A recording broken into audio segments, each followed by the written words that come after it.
Hello. Happy Tuesday. And this is as live as I'm going to get, I can tell you. So I think the camera in Kennel 9 and 10 is not working. Nick is in Palo Alto, so I don't think he's going to be doing anything with it. So we're just going to go back to Facebook Live and hope that our little friend in the sky, that satellite, keeps us connected, because it does tend to not play the game. So it's been an exceptionally busy and very tiring day today. And oh my golly, what's happened? So this morning we had our insurance inspection, which is a pretty regular thing, and we needed to make sure that the poor gentleman taking the pictures was safe. So we moved animals around about, which was super fun and a bit chaotic, shall we say? And then that delayed barn chores, and then we did barn chores, and then Caroline and I went out to get shavings and pellets for Meredith and some for here. And then it's just really been barn chores, and has been the day that has just really kept giving. The good news is the car came back today. Bow took me down and I drove it back. They couldn't see anything wrong with it without taking it apart. And to take it apart, if it's what he thinks it may be, he doesn't have the part in. It will take a while to get it going. And also it's about 4 hours of labour to take the steering column apart and then put it back. He wonders whether or not it is the indicator. And or what do you call that here? Your blinker. See, here we go. Indicating which way you're going, left or right. And you lot call it a blinker, honestly. So he's wondering if it's crossed wires in the indicator. And for that, apparently, not that I know anything about cars, and I think it's probably about to show that indicator on this side of the steering stalk thingy is it is connected to the stuff on the other side, and it goes in a great big loop, and sometimes the wires cross, and that might be what the problem is. But he ran it while stationary for 3 hours. It didn't do anything untoward. He then drove it for a good number of miles, and it didn't do anything untoward. So he said to take it back and just keep an eye on it. But I will tell you, as I was explaining to Janine after I was feeling very, very foolish this morning, I said, honestly, I started the car, a big cloud of black smoke came out of it. It was a very acrid, plasticky burning smell, and there was a sizzling noise, at which point I thought, this car sounds like it's about to explode, and it smells not too good, so I got out. Sharpish. So he said to take it back and see how it goes, which is really exciting considering I am going to Rockport tomorrow. I think it's Rockport tomorrow. So that's super fun. And they're making very rude noises about a touch of snow coming in this evening. Don't really have much more space for snow, to be quite honest. And we'll just have to wait and see whether or not that materialises. So it was really nice because we had the horned goats down in the barn this morning.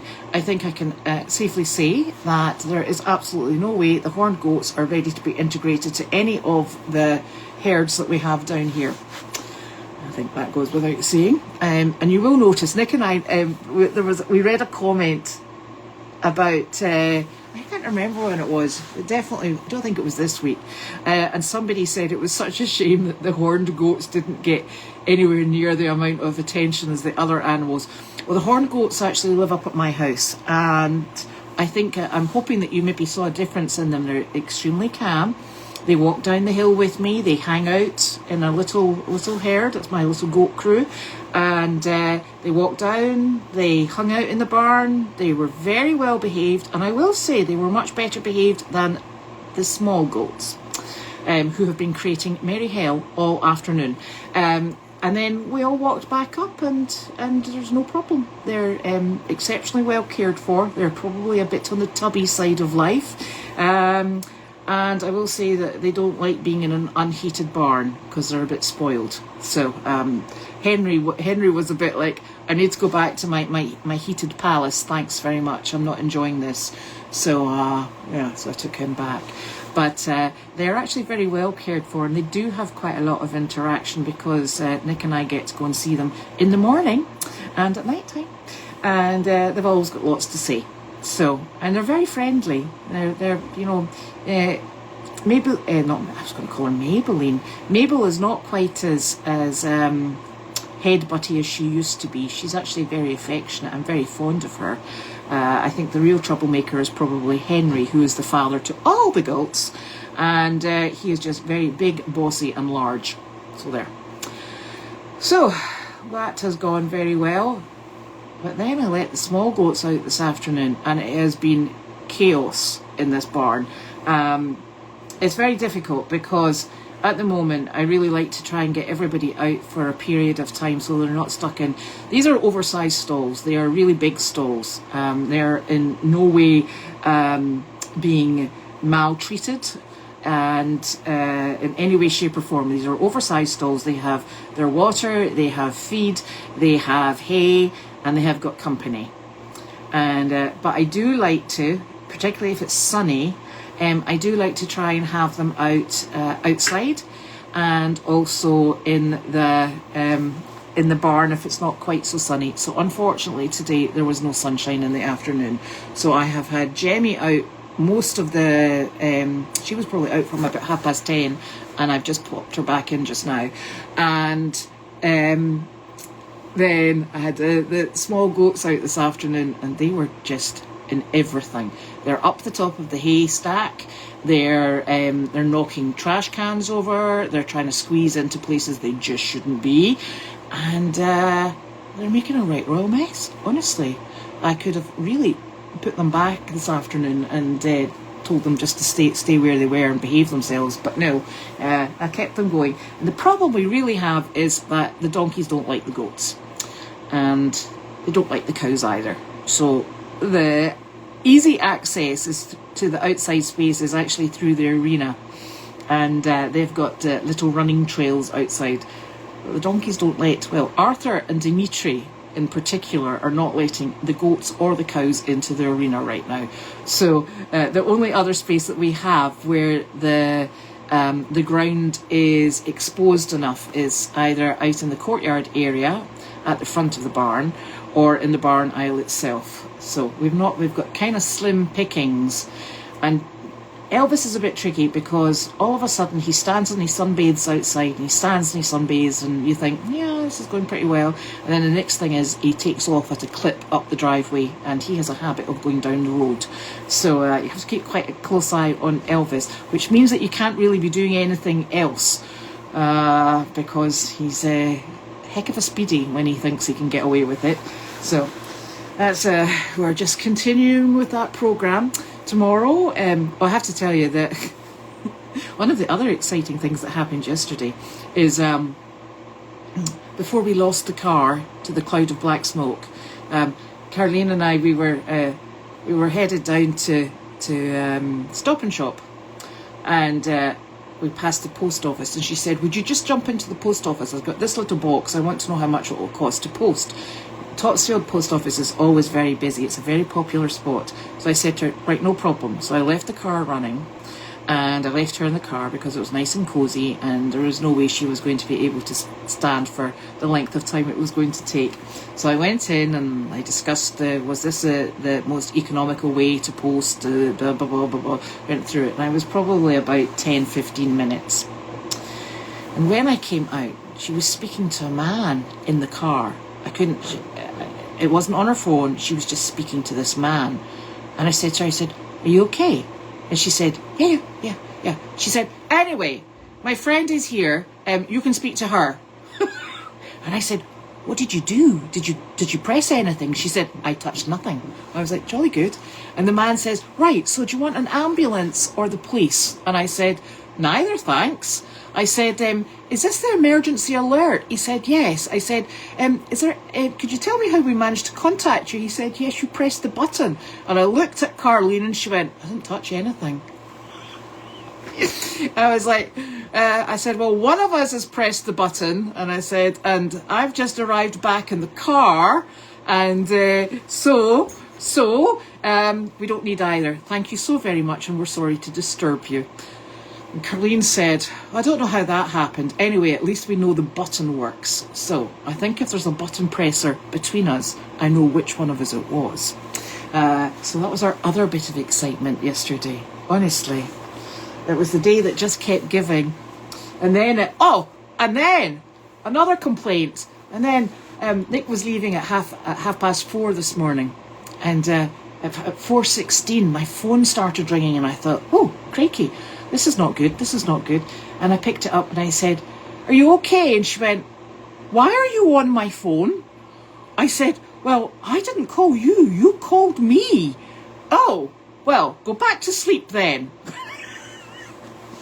I was like, okay. So, and Carleen's phone number is actually one of the ones that I have. Janine, Carleen, and my children, and Nick. Those are the phone numbers that get straight through immediately. If anyone else is calling because there's a barn emergency, you need to call it twice, otherwise it doesn't ring out. I'm thinking about removing Carleen though, because she's just got terrible fingers for pressing buttons, I think. Yeah, so there we go. So that's been the excitement over the last day or two. Now, I am going to go and try and read these questions. Good luck to us. Hello, Joel. Thank you for alerting everyone and myself to the problem with the camera.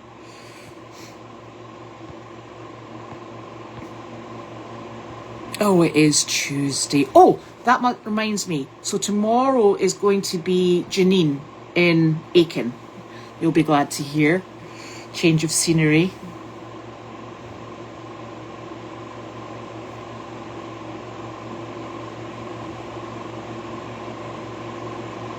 It's so difficult because going between the names on YouTube, the names on Discuss, and the names on here, I couldn't tell who anybody is. It's quite difficult keeping track. So yes, we do think it could be caused by rodents, but we're just not sure. It's definitely something touching that shouldn't be.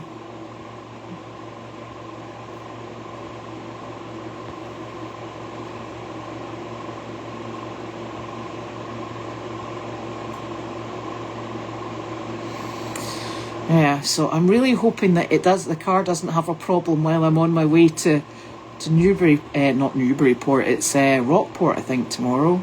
That would be problematic.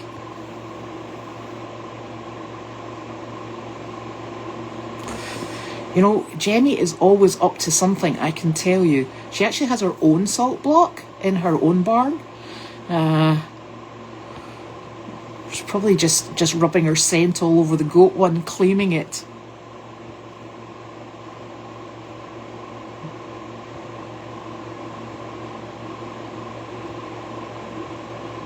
It takes a little while to go through these questions, because what it actually does is it tells me who's watching, and it says such and such is here, boom, boom, boom. Yes, I certainly wouldn't like to be chasing down loose animals, particularly Elvis, because he can be super speedy when it suits him. The goats don't seem to have any inclination to disappear yet.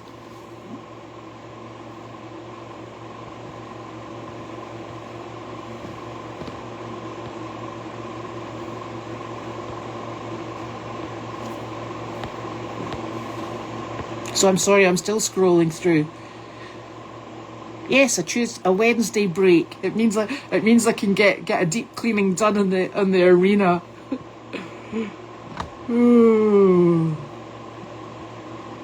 Oh, the goats are lovely. I'm actually very fond of the horned goats as well. I do like the little mini goats.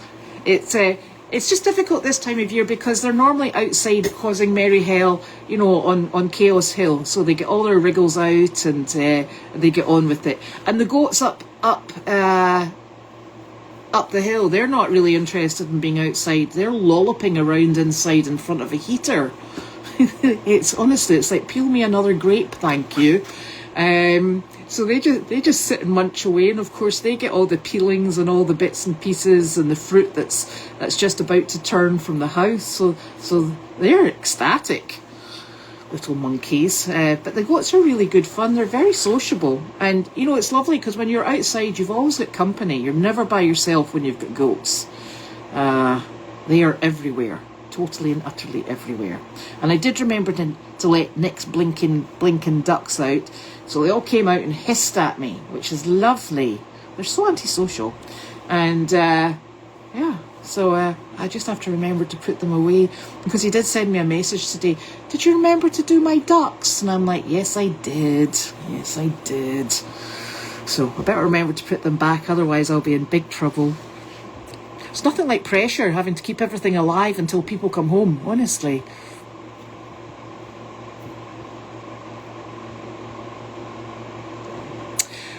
Oh no, I've got the red car, Carlene's red car. I could take my red car, but the problem with my red car is it has bucket seats in the back, and I'm taking Larky. And by the time I've put the pram for the rabbit and Larky in, it's so uncomfortable for him lying in those bucket seats, because they're shaped and he doesn't get to lie flat. So it's a mess. Yeah, so yes, I will take it in an emergency, but it's probably not the easiest.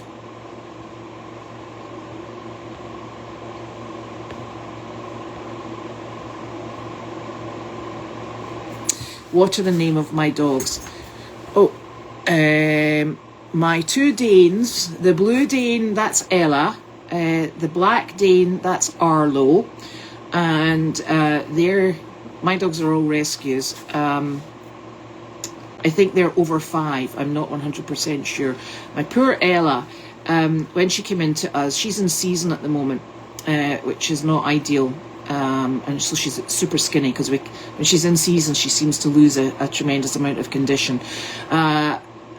She came into me with a massive heartworm load, and she spent a year having treatment to eradicate as many as we possibly could.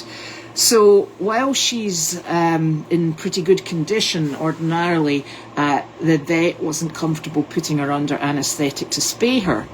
So I think she's probably about 6 now, and she's got lumps and she's got bumps, which are very common with smooth-coated dogs. But I just can't do much for her, because an anaesthetic is, I think, because she's got residual scarring, etc., from the heartworm and all the treatment. She wouldn't. She's not a good candidate for an anaesthetic. So when we brought her in, she spent a year, and it's quite tricky actually. She had to be crated, because they started very slowly killing off the heartworm, and but because it was quite an intensive process, and it was injections we had to use for her. Because it was quite an intensive process, she had to be kept very calm so that she didn't put a lot of pressure on her heart, so she wasn't allowed to run around. So she did very gentle exercise, which was, obviously hand walking. So that took a whole year until we got her to a reasonable stage where she's done very well. We keep her we're as careful with her as we possibly can be, and so she's just fine. She's just a bit skinny at the moment and in season, which is never fun. Arlo came to us because animal control couldn't contain him. He could jump out of the animal control pens, and we think probably the reason that he ended up in rescue was because he can jump just about most things. He thinks absolutely nothing. When we lived in our other house, it had a two-tier deck, and it was he took a running jump and jumped off. It was probably about between 8 and 9, and in fact it's probably between 9 and 10 foot. He jumped off this deck down onto the grass, and he just kept running, and he was very difficult to contain. So that's the 2 Danes. I then have Gracie, and that's my lady who we didn't think was going to make it. She was hit at the side of an interstate and couldn't feed herself. She'd been living there, we think, probably most of her life, and she'd been hit at the side of an interstate and was skeletal with a broken leg. So we paid for her vet care and her hospital stay, and then she came to us, and she's been super ever since. We have Julius. Julius is an Aussie, miniature Aussie Shepherd. We think probably crossed with a German Shepherd, and he is just ditzy. He is lovely, totally ditzy and very fluffy. And then we obviously have Noodles, who is ditzy and very barky, and he came from Carleen, but it originally came from a box at an auction. And then I have my 2 ladies, my Annie and my Juniper. And Juniper is a German Shepherd cross, and she is nuts. She bounces everywhere. She bounces from the moment she gets up to the moment you leave her at night time. And she is the happiest, bounciest, bossiest dog I think I've ever come across. But she's an absolute little sweetheart, and she's a really good girl. And then I have Annie, and we all know Annie. Annie has been spent 5 weeks in training classes because she has terrible fear, anxiety, and gets a bit barky, shall we say. She's terrified of people. So she's very good, and she's my little companion. She sleeps on the bed in behind my knees every night, and then I put her. She's on a remote collar, but she doesn't have the electric side. She just has the vibrate, and it's the vibrate, as I tried to explain to people, it's like a tap on the shoulder going, excuse me, you were supposed to be doing something. So, and I always test the vibrate to make sure I've actually got it on. I always test it on my hand in the morning. It just sits and goes bzzz. And she comes with me to Meredith, and we go out and about. She's my buddy. So that's what I've got, and that's what I was moving round about all day today. Now let's see what else we've got here. Oh, look, I've broken it. Oh.